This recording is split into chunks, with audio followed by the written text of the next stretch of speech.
Hi, everyone, and welcome back to Organic Chemistry on YouTube. Today, we're going to be talking about the potassium permanganate reagent. The potassium permanganate reagent is a very strong oxidant that can convert alkenes into ketones and or carboxylic acids, depending on the reagent. This tends to over-oxidize, and we consider this to be a harsh reagent. When I say that it over-oxidizes, I mean that it's hard to control this reaction, and it will push the molecule to be as oxidized as possible. So let's look at some examples. So we won't talk about the mechanism itself, but instead what I'll show is some predict the products type of problems. So if we start with a simple alkene, suppose, and we expose this to potassium permanganate in the presence of heat, what you'll get is a ketone and an aldehyde.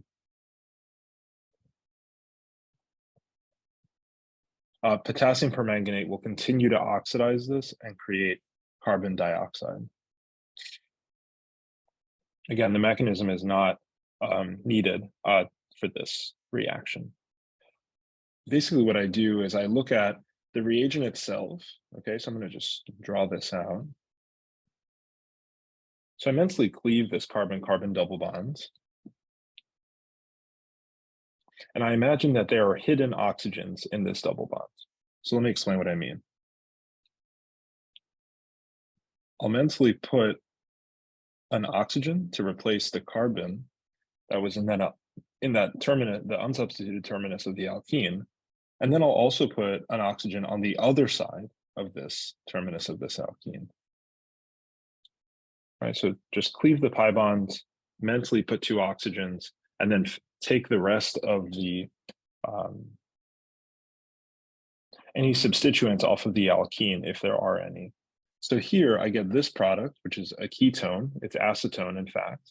And then this molecule will not oxidize further in the presence of potassium permanganate.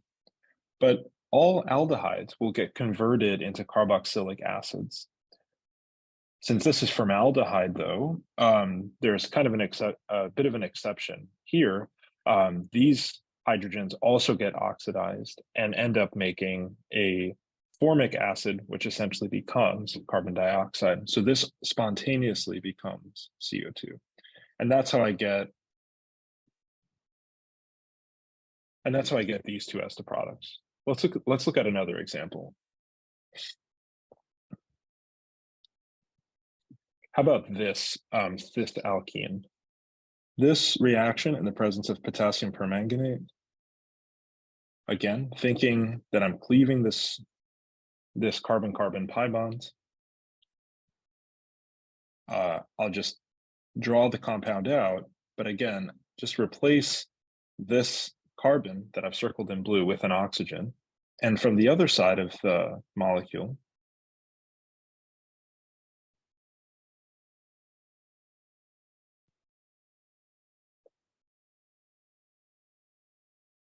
replace the carbon now shown in red with an oxygen. Now, these aren't necessarily our final answers. When we look at these two products, these are both aldehydes. And remember, aldehydes continue to get oxidized in the presence of potassium permanganate. So the final products actually are these carboxylic acids.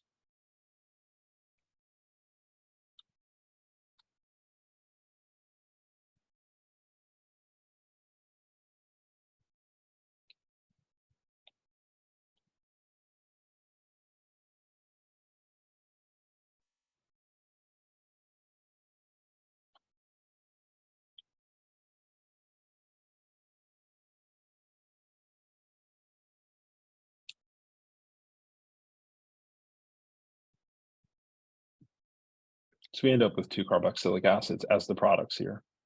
We'll do ozanolysis in the next episode, and you'll see how this has a different reactivity compared to potassium permanganate.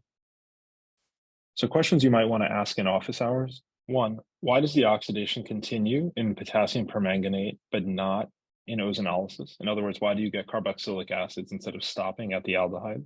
Two, is this an example of oxidative cleavage? Why? And three, why does formaldehyde become carbon dioxide? Why might that happen? And are there any mechanistic aspects of this reaction that we should know? With that, that's been Organic Chemistry in 5 minutes or less. Thanks for tuning in.